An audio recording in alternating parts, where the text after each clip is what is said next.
umaga, narito na ang BTV Balita Ngayon. Umakyat sa 53rd place ang Pilipinas sa 2024 Global Innovation Index o GII.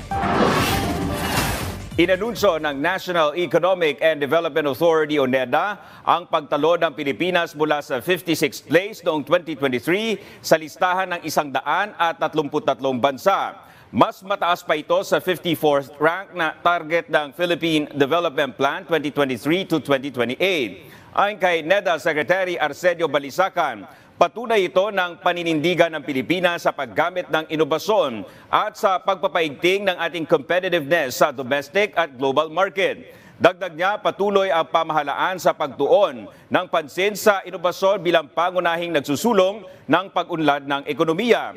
Samantala, pumwesto naman sa 73rd place ang bansa pagdating sa digital governance. 16 na pwesto ang nilampasan ng Pilipinas pagdating sa e-Government Development Index.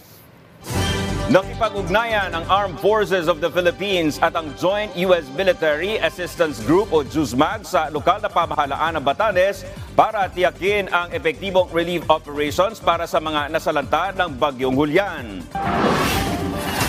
Nag-courtesy visit si Lieutenant Colonel Ariel Galimba ng Office of the Deputy Chief of Staff for Operations at JUSMAG Chief Colonel Edward Evans kay Batanes Governor Marilu Caico para masigurong makararating ang ayuda sa pinakaapektadong lugar. Dumating na rin kahapon ang dalawang KC-130J Hercules aircraft ng U.S. Marine Corps na may dalang mga tauhan at kagamitan na magpapadali at magpapabilis sa paghahatid ng kinakailangang tulong.